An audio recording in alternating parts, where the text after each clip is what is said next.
Bonjour chers amis, soyez les bienvenus sur ma chaîne YouTube. Nous allons aborder maintenant la deuxième partie de ma vidéo sur sommes-nous différents de nos ancêtres du Moyen-Âge. Nous avons vu que notre mâchoire inférieure est beaucoup plus faible que celle de nos ancêtres et que nous avons beaucoup moins bonnes dents. Beaucoup moins bonnes dents qu'eux qui sont certainement pas liées. Pourquoi? Parce que nous mâchons moins. Nous avions vu la fois passée que c'était lié en fait à l'apparition du couteau et de la fourchette. Maintenant, ce que nous allons voir, c'est que cette évolution-là, en fait, elle n'est pas liée qu'au couteau et à la fourchette, et elle continue malheureusement à s'aggraver. Pourquoi? Parce que nous avons une alimentation qui est de plus en plus molle. Comment ça se fait? En fait, on va dire qu'on mangeait à peu près la même chose jusqu'aux années 50, etc. Puis est apparu l'agro-business et notre alimentation a considérablement changé. Prenons par exemple l'exemple du pain. Auparavant, nous avions des pains qui étaient faits avec les gens mangeaient du pain complet, qu'on peut même manger sec, etc. Avec des écorces dedans, et donc du pain qui est comme relativement dur, qu'il faut mâcher dedans, etc. Un pain très très complet. Évidemment, ça c'est passé, ça c'était l'alimentation de nos ancêtres paysans. Mais maintenant, évidemment, on est passé à du pain industriel, qui est blanc, qui est tout mou, qui est évidemment ultra raffiné, qui n'a plus de fibres, qui n'a plus de graines, qui n'a plus d'écorce dedans, etc. Et la plupart des gens préfèrent effectivement manger du pain blanc.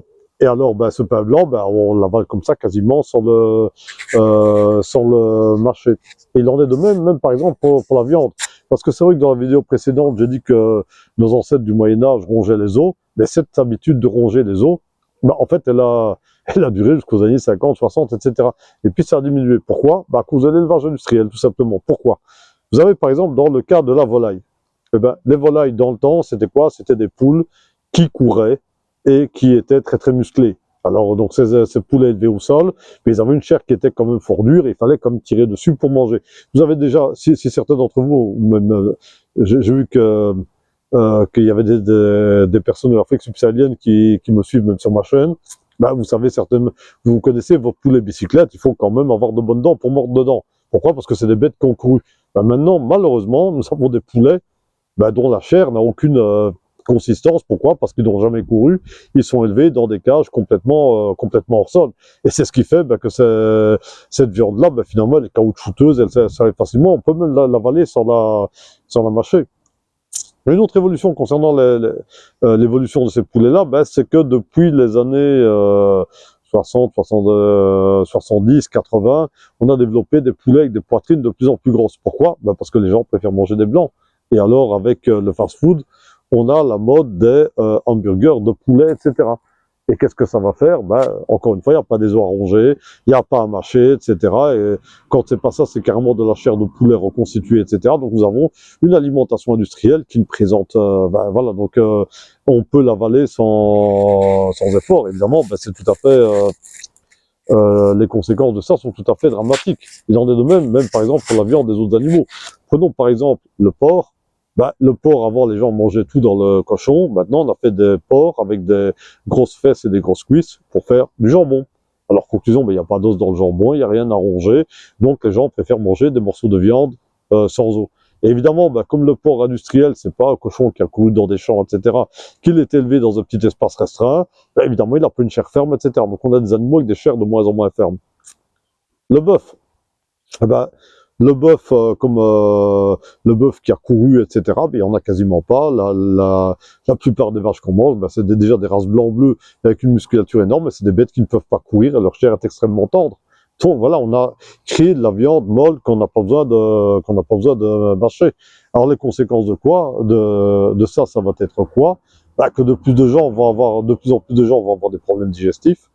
De plus de gens vont aussi avoir des problèmes parce que le fait d'avaler une nourriture qu'on ne mâche pas, évidemment, ça pose problème. Et dans le cas des fast-food, voilà, dans le cas des fast-food, sont des trucs extrêmement faciles à manger. Mais encore une fois, voilà, on ne les mâche pas et ça pose des problèmes. Donc voilà, les gens ont souvent de plus en plus des problèmes digestifs au niveau de l'estomac, etc. Et ça pose de plus en plus de problèmes sur la santé générale.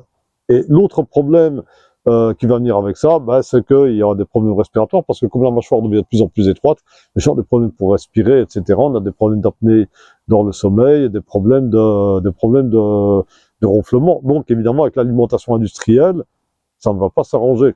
Alors maintenant, ce qu'il faut savoir, c'est que comment faire pour lutter ça? Ben, évidemment, il faut manger des aliments naturels et évidemment les moins raffinés possibles, donc les aliments les plus complets, et essayer, si possible, d'avoir de la viande d'animaux qui ont couru qu'on peut se procurer des poulets au sol chez des fermiers élevés au sol, chez des fermiers locaux, etc. Moi j'en élève dans mon jardin, j'ai des poulets qui ont couru, etc. Ils ont comme une chair qui est quand même assez dure. Mais surtout, ben, il faut réhabituer les enfants dès le plus jeune âge à marcher, parce que le problème de nos enfants, c'est qu'ils ne marchent pas.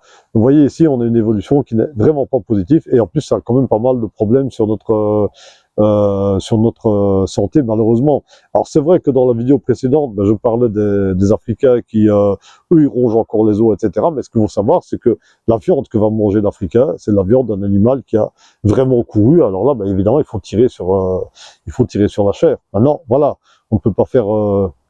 nous avons quand même maintenant des dents de plus en plus fragiles et de plus en plus faibles, donc on ne peut pas faire comme nos ancêtres, on risque de se faire mal.